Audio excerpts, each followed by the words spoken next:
And welcome to Planet Poet Words in Space on WIOX Community Radio. I'm your host, Sharon Israel, and I'm very happy to welcome my returning in-studio guest, the poet, writer, and historian Bill Birns, to discuss the Catskills, local and national history, Ralph Waldo Emerson, and read from his work in progress, The Cooper Shop. Welcome back to the show, Bill. Thanks, Sharon. It's great to be here. Oh, it's wonderful that you're here. I'm going to read Bill's bio for everyone. Bill Birns was honored to be named one of 50 stewards of the Catskills by the Catskill Center for Conservation and Development on the occasion of the center's 50th birthday. A citizen of Delaware County for over 50 years, Bill has long been active in the community. Bill is the author of the recently re-released A Catskill Catalog, available from Purple Mountain Press, nysbooks.com. I was corning a beaver like you do. Joe Hewitt, John Burroughs' Mountain Culture, John Burroughs' Woodchuck Lodge, and Mountain Arts Media. And 2 books of locally focused verse, The Myth in the Mountain and Fleischmanns in Verse. A Ph.D. in Rhetoric and Linguistics, Bill taught a couple of generations of Catskill Mountain kids at Margaretville Central School and Onteora High School. He lives in Fleischmanns with his wife, Gayla, and dog, Murray Wagner. That's great, Bill. I want to meet Murray. Murray's quite a guy. I want to meet Gayla.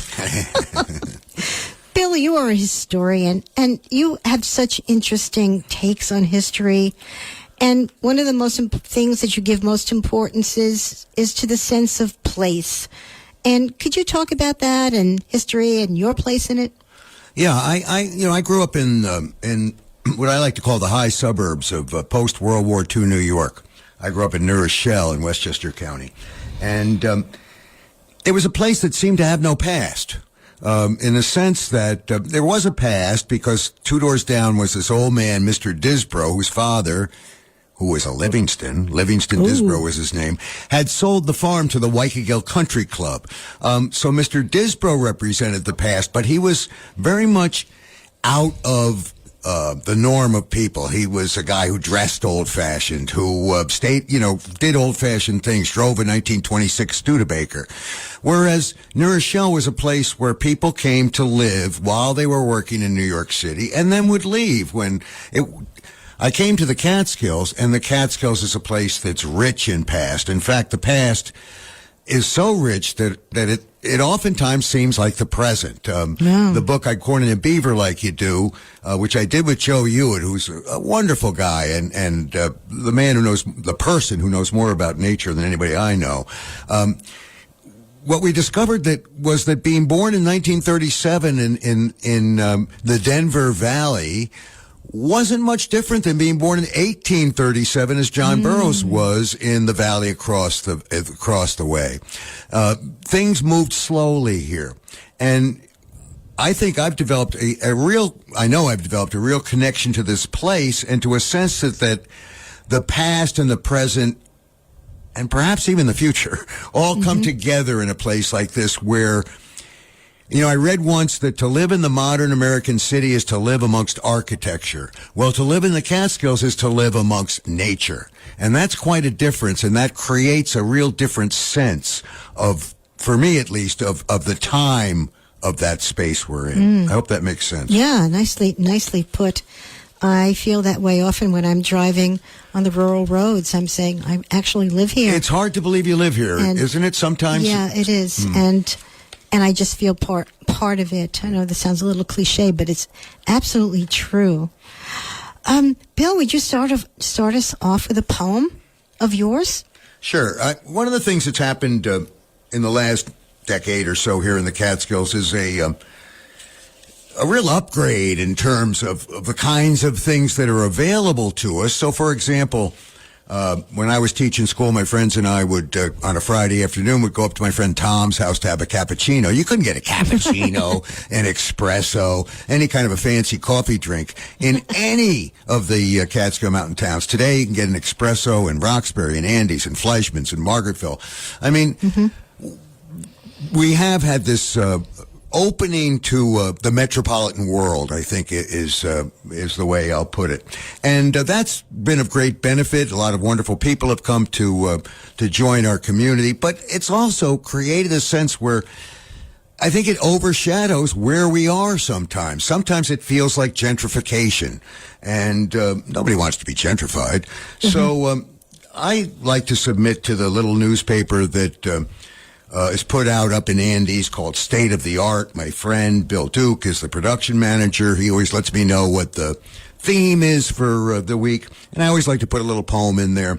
But I like my poem to be a little more connected to the residual culture here in the Catskills, just to remind folks that, yes, we're glad to have the cappuccino, but there is something here of value that we ought to keep strong. There's a culture here, a mountain culture that matters. Mm-hmm. So the theme was fall fashion, so I wrote this. This is my idea of fall fashion in the Catskills. It's called fall fashion. Hands up, bearded, 3 men stand round rusted steel and scrap wood's open warmth. Fire flames lick the cold air above 55-gallon drum. Knit caps cap eyes darkly in the dusk. Frost comin', says one. 'Nother nods.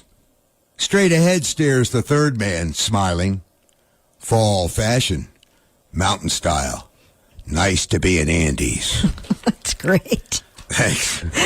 That's Bill Birns reading his poem, Fall Fashion. And I love that, the fashion of fall. It is a little ways from the cappuccino, especially that big barrel, yeah. Yeah. And it's literally a dialogue poem. There's a lot of dialogue, not too many words, but it creates its own little environment. Thank you. You did that very nicely. Thank you. And that would you consider that verse? I don't think that is verse. When I say verse, prose, I think we're all familiar with prose as the form of writing that we do every day. Mm-hmm. We organize our thoughts in sentences and paragraphs and put those paragraphs together into essays and letters and compositions and all sorts of things. We read novels that are written in prose and nonfiction books that are written in prose. The word poetry is a very fabulous word, but it also has some connotations that today, one of the interesting things that's going on today is people that I've talked to who run, or maybe read about, who run literary journals, regularly say that they have more people submitting poems to the literary journal than they have subscribers. There's a deluge. Yeah, then they have readers. Because of the MFA programs that are churning out thousands of poetry. Exactly. It's true. It's a very big difficult part of it. And so poetry has sort of become this kind of, at least in the imagination of I think most of the American people, kind of this refined thing that we don't really pay much attention to. Whereas verse is a way to talk about the way to organize thought in lines and stanzas as opposed to sentences and paragraphs. And I think why I like writing because I've written some prose, but why do I keep coming back to writing in lines and stanzas instead of sentences and paragraphs? There are sentences in my lines. It's just, I find the best way to capture the cadence that I'm trying to capture, the rhythm that I'm trying to capture, which is very often, I think I'm trying to capture the rhythm of the human voice and the cadence, to a great extent, the cadence that I heard in the voices of people here in the Catskills when I first came to the Catskills. I came in 1971. Like today, a lot of people came to the Catskills in the early 1970s. Unlike today, we were mostly young and broke when we came here then because it was the end of the 60s. People were coming in communes. People were coming just because back to nature, get out of the urban grind. That was what was in the late 60s, the early 70s. And so many of my friends fell in love with the mountains, the hiking, the trails. I loved all that stuff, but I fell in love with the people. I just found the people so different and more authentic to my way of thinking than the people I had grown up around in the high suburbs of post-World War New York. And I've still felt that connection to the people of the Catskills and like to think that I'm one of them. Not everybody thinks that. Well, and you're a specialist in dialect, and you've done much work with that.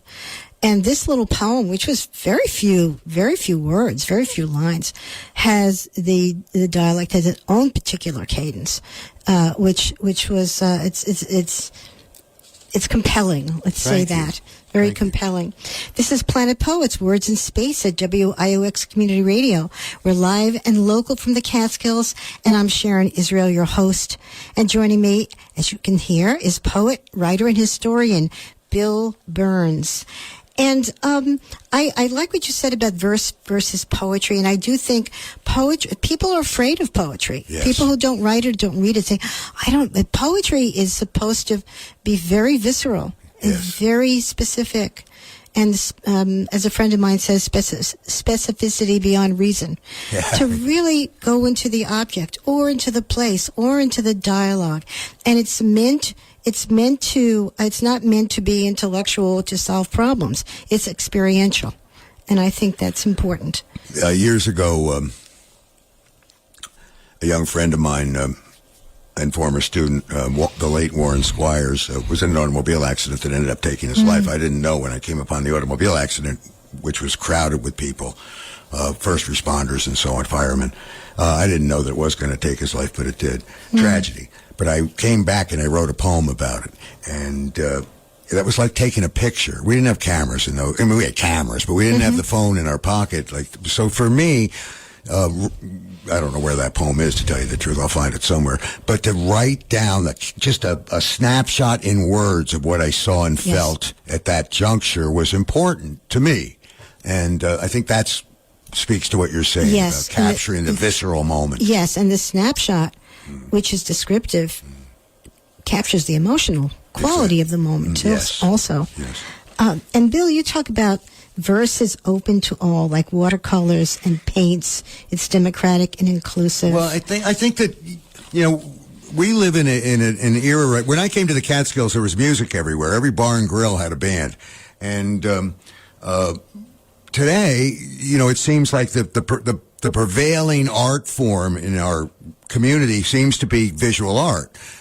We have galleries pretty much in every one of the villages. We have many practicing artists working. Yes. And we've come to a point, and there's a wonderful book that I read about developing an eye for art. It's by a woman whose name is Bianca Bosker. It's called Get the Picture. Very interesting if you're interested in this visual art question.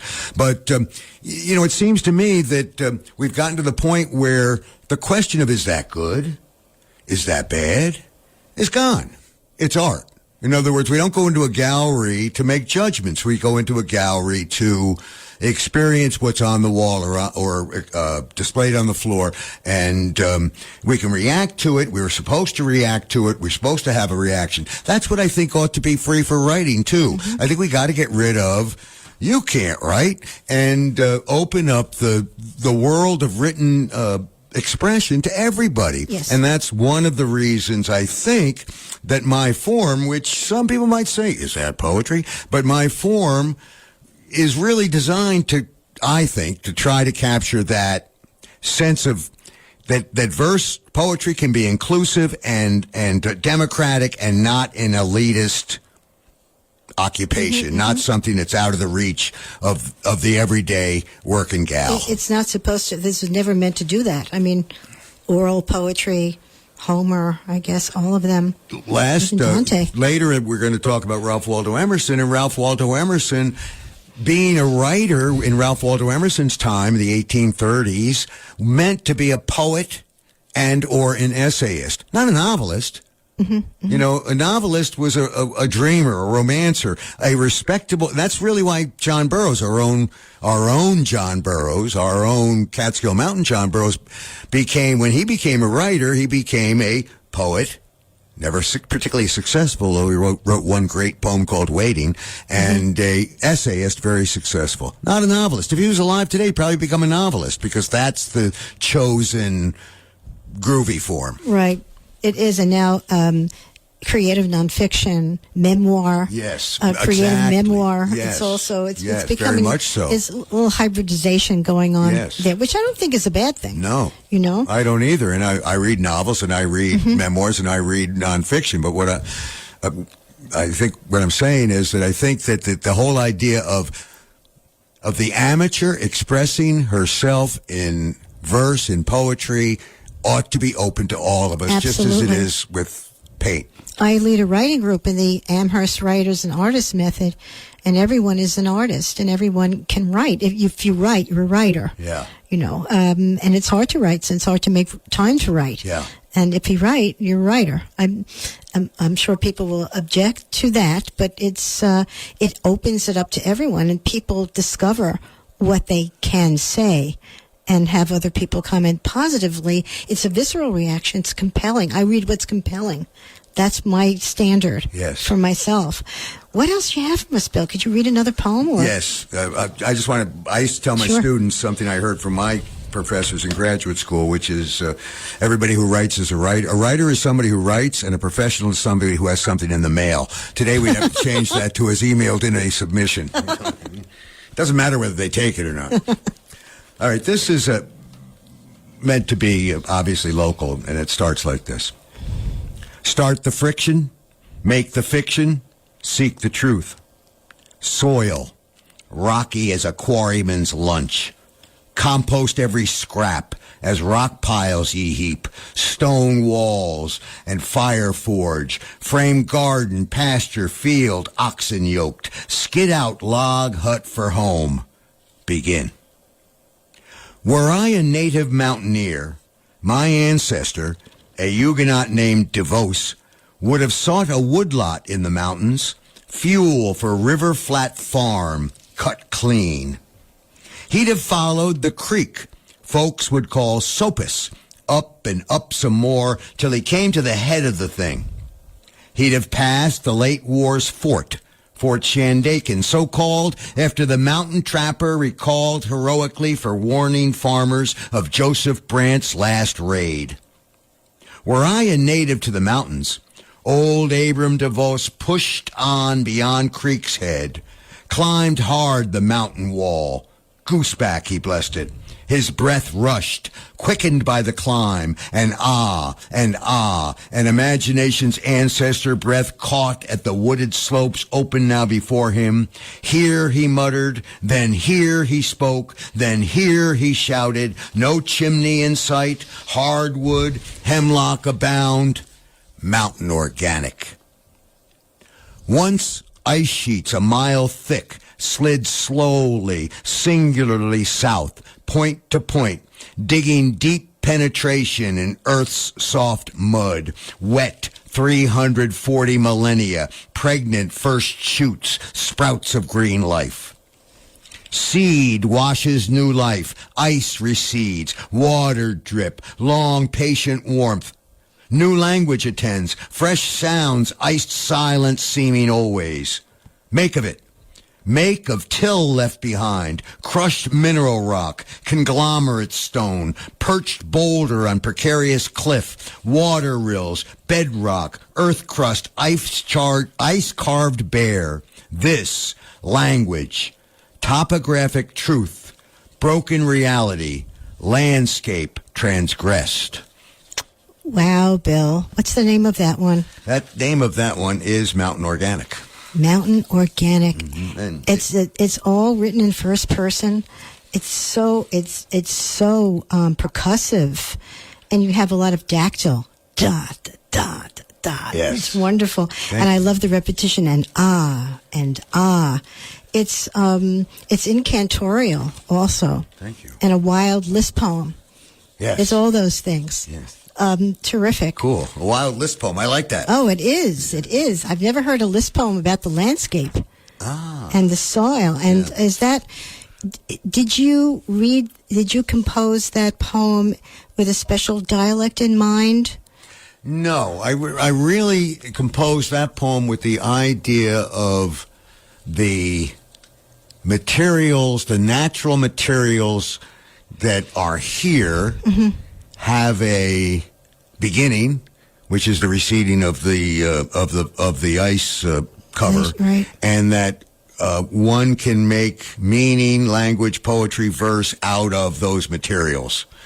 That was really what I was trying to get at. Yeah. Was with the idea of Rocky as a quarryman's lunch, the notion that it's all the stuff that makes up the Catskill landscape, yes. that can be the stuff that makes up the language of yes. the poem. Yes, that's great. And it has a lot of movement also. Thank you. And about this area, geologically, there was a receding of the glaciers. Well, again, I get back to my friend Joe Hewitt, so the subject of my book, According to Beaver Like You Do, Joe Hewitt, John Burroughs and Mountain Culture. Joe has taken me to several places where there's what's called a moraine, a glacial moraine, and there's one. If people remember, where people won't remember, but some will, where the old Briggs Lumber Company was here in Roxbury. On Briggs Road. Yeah, it's out on Briggs Road. It's an empty building now, and there's a road that goes from Route 28 up into there. And if you're coming from Route 28, it would be towards Margaretville. There's a place where you can see a change in the landscape from sort of a very mellow kind of meadow to a rockier kind of woodland. And that is a glacial moraine. And a glacial moraine is a spot, I think, I'm not a geologist, but a spot where the glacier receded to and maybe stayed for a little while before it receded again and kind of dug it up. There's another one he showed me up in Grand Gorge, right past Bosie's, and a turnoff that just looks like a pile of dirt that you can turn off as if it's a little parking lot below this pile of dirt. And he pointed out how that was affected by the glacier. There's one in Prospect Park also, I believe, in Brooklyn. I'm sure, yes. And but the movement of, I mean, when I first moved here, I thought these were mountains, but they're desiccated plateaus? Actually, yes, we're a desiccated plateau, which means that that as the ground rose, there was both glacial action and water action that dug out areas so that it grew unevenly. And when you say... but we still call them mountains. Of course. And when you say earth, soft, mud, I can see this primeval action taking place. And again, that primeval sense, I think that's good, because that's a little bit I wanted to capture. Joe also told me once, when the reservoir was very low, took me down and told me if I ever mentioned where it actually was, I could be penalized under penalty of death. But he said, here, he showed me a fire circle that was from the 10,000 years ago. And has been preserved because of the reservoir, because it's been underwater and so on and so forth. And what is a fire circle? A place where the native people, the Indians, had actually had even before we would call them Indians, paleo people, perhaps. Yeah. I mean, this goes way, way back. So there's there was a really cool, in the late 1940s, archaeological dig in Margaretville, right on the left-hand side of the road as you come from Roxbury to Margaretville before you enter the village. On the left-hand side is what's called Howdy Davis's Flat. It's that big, beautiful field that's the Packatacken Flat, it's called. That was a place where the native people, the Lenape, which translates into the common people. Isn't that a beautiful thing? We live in the place where the common people lived. Beautiful. And there was a dig there led by, I think, Mr. Purcell, and Ralph Felter Sr., who just died Ralph Felter Jr., just died a couple of years ago, was involved with it as a young boy. And they dug a tremendous volume of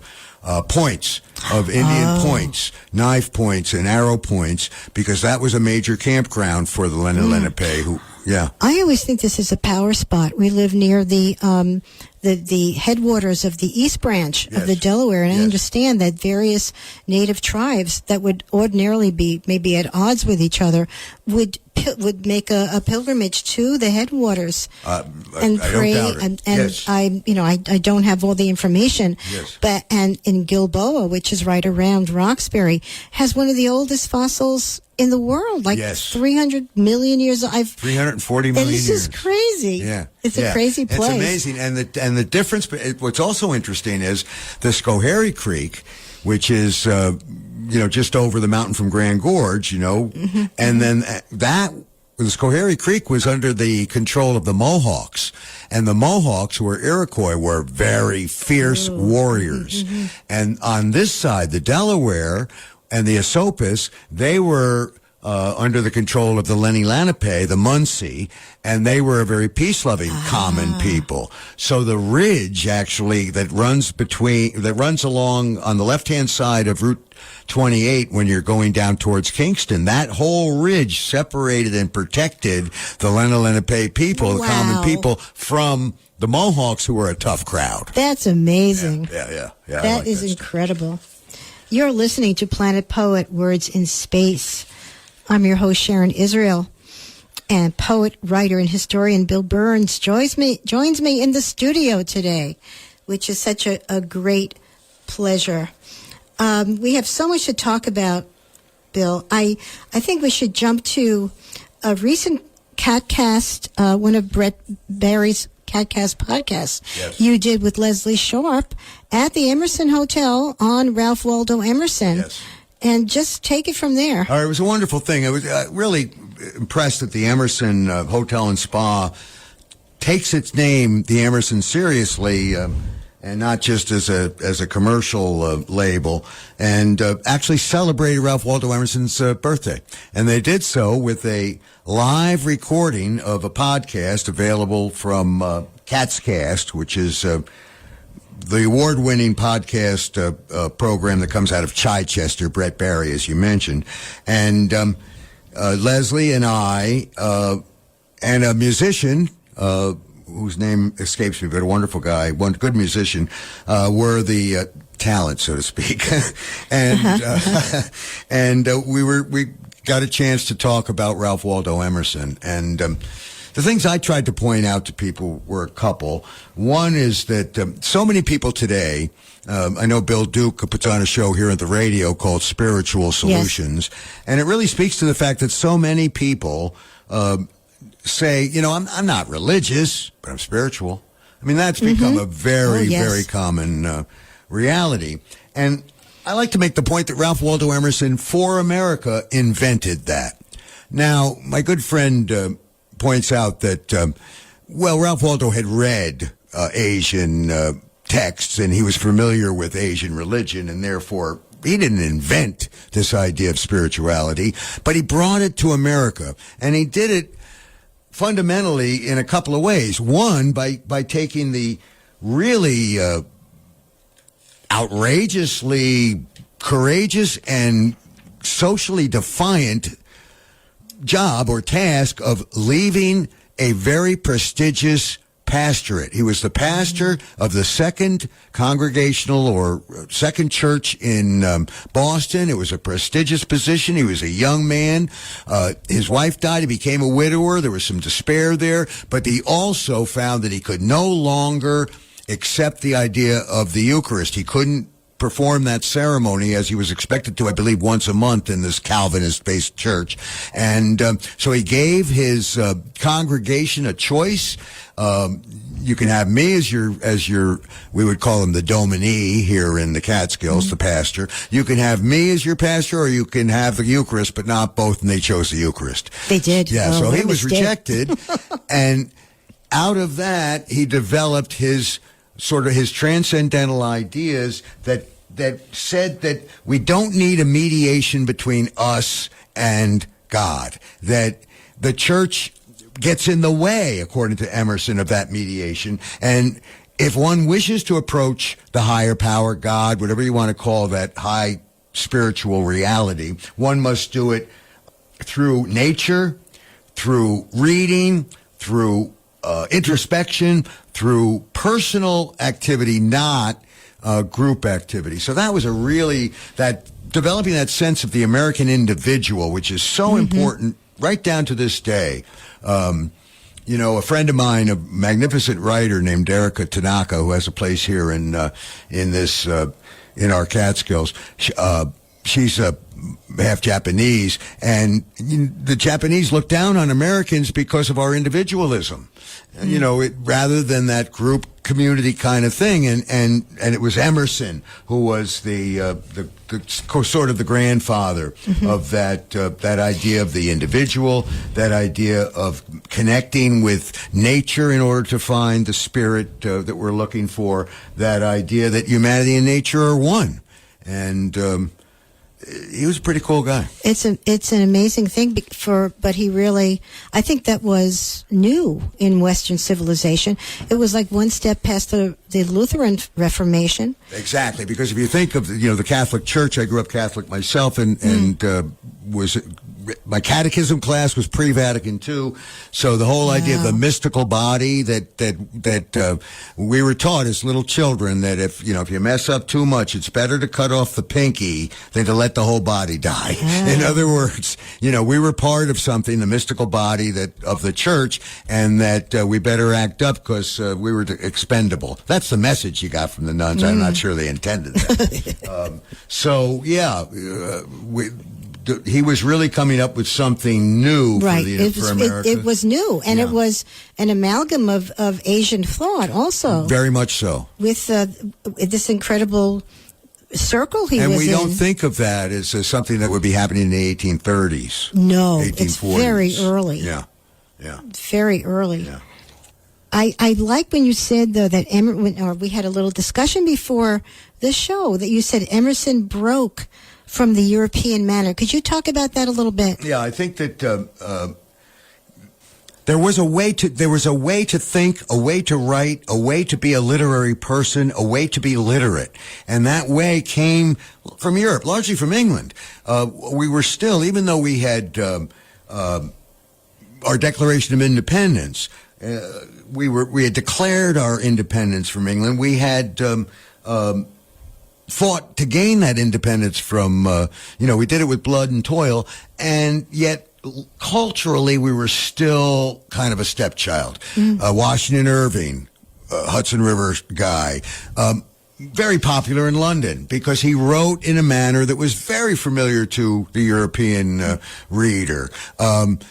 Even Cooper, I think, who wrote very, outdoorsy kind of American nature tales, but yet popular, he wrote in a way that was still kind of caught that European flavor. But some people call Ralph Waldo Emerson, some critics call, I sound like I'm in politics, some people, publication of his essay, Nature, in which he argued for this sense of individualism and this sense of learning, not from books and not so much books, but not from tradition, not from other people, not from other authorities, but learning on your own through nature, books, and action. That was his view of education, nature, books, and action.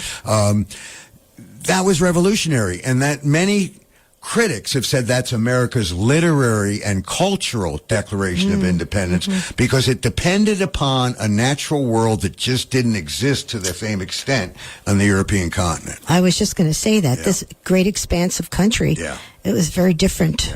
It brings us back to our earlier conversations about the first poem you read, or the second poem, about the earth and the soft mud and mountain. What was that? I'm sorry. Sure. And the idea that I think that it was Emerson who created this this new American content and approach, but his poetic form was still in the English tradition. So he was still. When we were teaching in school, me and my colleagues, and we would tell the kids that the poem doesn't have to rhyme, it was like a revelation for some, because, it doesn't have to rhyme? It's liberating. Because we learned sort of this idea of what a poem is. And Emerson followed very religiously, I would say, the form. His protege, in a sense, although they never really met, I don't think, maybe met once. But the guy who followed him, Walt Whitman, he changed the form. Yes, he did. And he created the form, which is much looser, much more spoken wordy, much more inclusive and democratic. Can I read one you more? were saying, sure, go ahead. All right, this one is, this has something to do with the mountains, but maybe more to do with my own youth and so on. It's to William Carlos Williams, one of my favorite writers, yes. one of my favorite poets who really, when I was 14 years old and took a bus downtown and bought a book of William Carlos Williams' poems, a little slim book I still have, it opened up a new world for me for some reason. Speaking of new form and imagery. Yes. This is called for you, Dr. Williams. In these mountains, Doctor, a grandnephew of the robber baron, a doctor like you, flew penicillin from Philadelphia to save a dying child, while you delivered babies in Rutherford and saw countless children with the flu. Your scribbled words in between sang flat talk in English. Oh, how the oh of your dying grandmother moved my sprouting soul. 15 then, bus taken downtown for a daring time on my own, to diners and bookstores, sidewalks and fingernails, sweatered girls and your selected poems, bus exhaust, fragrant of freedom's romance. Your Rutherford was my Huguenot Park, post-war suburban, bus line to Manhattan, uptown villas, downtown walk-ups, people. I rode, saw, felt that day, some fresh exotic way, and your open-collared face smiled vision, eyes fixed on truth's distant bearing, the very self-possession you sent silently toward me. How I wanted that. Instead, I held your book close and sneaked slyly, I thought, heated glances at a girl whose shape spelled mystery as your uplifted stare did. House calls were common then, and you called on every home, paid sometimes in lasagna and homemade wine as our mountain doctor took fish and eggs. It was a good time to be a doctor, he later told me, like a god almost, and yet not enough for you. Called you were to make imagination vocal, that a man in himself is a city, and I, a boy, rode a bus line to my city, imagination's gritty neighborhood, where I wished to stay. Oh, Bill, that's great. Thank you. That's a real ode to William Carlos Williams. And unnamed Dr. Gilbert Palin, who was the doctor who flew his own airplane and brought penicillin to the mountains in the 1940s, one of the first uses of penicillin in the country, and who actually was a nephew of Jay Gould. Dr. Palin was kind of a wonderful guy, and they named the building next to the hospital is named after him, where we're working on getting a primary care clinic. Yeah. Wow. Yeah. I understand William Carlos Williams used to write his poems on the back of his prescription pads. Yeah, it's prescription notes. A wonderful example for the solution to the excuse we all use. I don't have time to write. Right. It's true. Yeah. And he was, I love how your style reflects his, in a way it's very sparse. But he reinvented poetry in a way. He really did. And in this country, and yet he was an ordinary guy helping people, real work. Exactly. Somebody once said that with Whitman and Williams, Vachel Lindsay, a poet who's vastly out of style, but I think is kind of cool. We almost had poetry where we want it. And then along came T.S. Eliot, and he was so good that he ruined it for everybody because he turned poetry into, I accept this view. This is how I feel. He turned poetry into something arcane, hard to understand, and only for the educated. Oh, yeah. And it seems to me it's remained there. And what we need is somebody to un-Eliot us.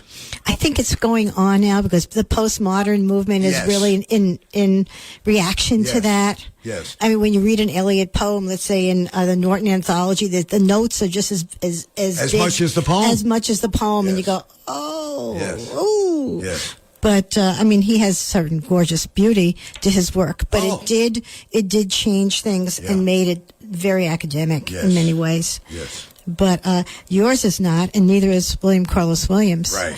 And Thank that's wonderful. You have written about John Burroughs, and also I think John Burroughs is a descendant of Emerson. Very much so. And Thoreau, Emerson, John Muir, all of these people. Emerson's photograph, Emerson's photograph, very early photograph, was on the mantle of John Burroughs' house. That's how much Burroughs felt about Emerson. Burroughs had a picture of Emerson in his house. Yeah. Incredible. Yeah. So, and Burroughs was a very close friend with Walt Whitman. Very close friends. Yeah. So, Bill, would you introduce your work in progress, the Cooper Shop? Yeah, I've been working on something. The idea of a poem as being made leads me to think about other things that are made, because the form that I use tends to be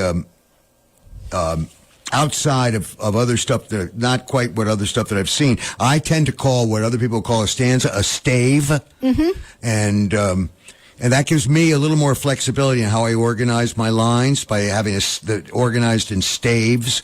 And a stave, of course, is a piece that makes a barrel. So I decided to work on the idea of my writing being a shop where they make barrels, the Cooper Shop. So it's called the Cooper Shop. At the moment, it's going to change, I'm sure, but it's called the Cooper Shop. I like the title. Yeah, thank you. The Cooper Shop, and it is kind of a mountain meditation. It goes like this.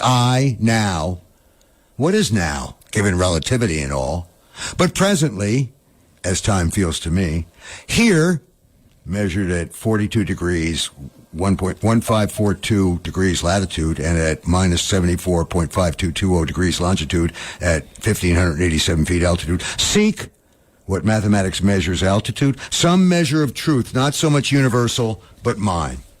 Borges' library conjured the universe. My hermitage conjures all I might know. My hermitage, too grand a phrase for a seeker, so stray from society's center and religion's reach. Okay, cedars be, my microverse by trees shall be, the limits of my knowledge. Books, art, papers, instruments of word and sound found within, dice to roll and tops to spin, chess and cards and words to play, to think and write every day. Late in life to open a shop, my 77-year apprenticeship finally has journeymanned me. Time to go to work. Think of Cedarsby as a Cooper's shop, the methodical manufacture by hand of staves of lines, bands of verse, barrels made to contain all that is. Big job, entrepreneurial, private enterprise, in words. Don't picture your mind on sleek lines of automated saws and planes, machines robot run digitally, conveyors on assembly line efficient manufacture. No, Cedarsby Cooper Shop's weather worn. Clapboards never have seen a coat of paint. Big open door, maybe triple size. Single story workman's shop. Kinda 19th century style. Know what I mean? Where the cooper and an occasional apprentice could ply their trade for a lifetime. I just opened. Back then, a now far distant in space-time, the village cooper would make barrels for pickling and storing, as well as brewing, cidering, and distilling. Broad local customer base. Cedarsby Cooperage enjoys few clients. Readers needed, inquiry within, reads our sign. Our village cooper, though, he stays busy. Good man, married, children, home back up on Hillside Road, pays tax on time and attends school meeting every year. Kids get in a bit of trouble. Mischief, really, but boys, you know. Folks will whisper apprentices best not walk by too closely, but gossip is gossip. Means nothing. Shouldn't have said nothing. Anyway, our cooper, he depends upon the forest we live in for his living. Most of his work is in pine, making buckets and pails and troughs. Cedars for pickles. Hardwoods for flowers and feed. Oak, kind of rare in these parts, for distilling and brewing and cidering. Moonshine makers don't give a shit. Give him what you got, our Cooper says. Don't truck with alcohol, though he'll take the money those barrels brought. Don't truck with it myself, truth be told. And truth, that's the point here. Now in my shop, Cedarsby Cooper Shop. And it goes on from there. Oh, wow. That's Bill Birns reading an excerpt from his work in progress, The Cooper Shop. Bill, who's the speaker there? Well, that's a good question.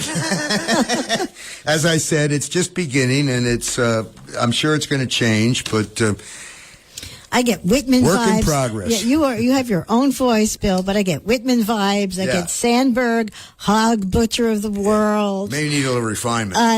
No, I don't think so. Okay. Also, I can't remember. I think it's William Carlos Williams who said a poem is a machine made of words. Yeah. If I'm not mistaken, it's think him. You're right. Yeah. And that really, what you had said, it's such an expansive, sort of mystical way of talking about these very simple things. And also in the beginning, which I'm not sure comes off the way I intended it to, but the idea is I've been reading. I never understood. Like, I didn't do well in science in school, and Really? I failed physics. I had to go to summer school, and but late I read a book that. Called Too Big for a Single Mind, that actually explained through the biography of various physicists, including Einstein, from 1900 up to the explosion of the atomic bomb in 45, and it through what each one of those individuals did, you get to learn what this whole thing is, this atomic physics, and. The idea that time and space are one, and that Einstein's theory that time really doesn't exist, it's all relative. Trying to grapple with that and fit that into, the worldview that I've talked about previously about place and very, it's kind of interesting and kind of hard to do. It's hard to do, but I think you're doing it because it has this aspect of it that that bucket is a bucket, but it's made of something else also. Yeah. And very, very nicely done. Would you read something else? We have a little time left. If you have a minute of something, or tell us what you're doing and what's going on. Yeah. This one is another one. This one is to Walt Whitman. Since we did William Carlos Whitman. Is it a separate poem? Separate poem. And, owes a little, I guess, to Ginsberg with that whole thing of seeing Whitman in the supermarket, but goes like this: to Walt Whitman. Thought I saw you the other day.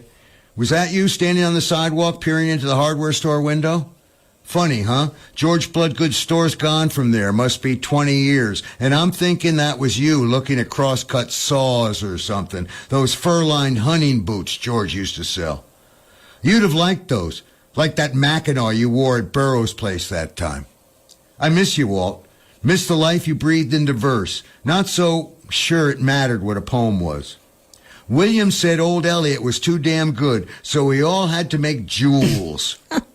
You never cut stone, did you, Walt? You made instead a whole new matter of mineral, a verse of stone, a biology of words, branch, root, leaf, and soil. Not cut, but piled, leaf on twig, on branch, on trunk, till you'd made something like a tree, something real as stone, windswept sand, lilacs, and prostitutes. You know what I mean. Now they'll tell me my verse ain't, verse. Just busted lines, odd breaks, quirks, and rattles. Well, screw 'em, Walter. You don't mind, I've always wanted to call you Walter. It seems, I don't know, family-like. I'll take you as my father, Walt. My own having left for work one day and gone. Can't blame a man for dying, but I could have used him. So I maybe use you now? I want words to howl on the page. I'm not howling at the moon no more, like when I was a kid, and not ready for senior citizen, not yet. You never got old, Walt. Just sick, a sunny invalid. Johnny's told me, and he, your disciple, rummaged through farm dumps in his 80s. May my poems, Walt, be poems, farm dumps of language, spurts and stutters and words and wisdom, Walt, just a little bit of wisdom like you give me. That is gorgeous, Bill. Thank you. Farm dumps of language. Dumps of language. It's so conversational. And you're one of the few people that have the same enthusiasm when you speak, and your poems really reflect that. Thank you. You have your persona leaks through both things, if I may be so inarticulate. But Bill, this was such an adventure having you on the show. So wonderful. Thank you very, very much. Oh, it's been great. Thank you, Sharon. You've been listening to Planet Poet, Words in Space on WIOX Community Radio with my guest, poet and historian Bill Birns. And thank you so much, Bill, and thank you so much for listening.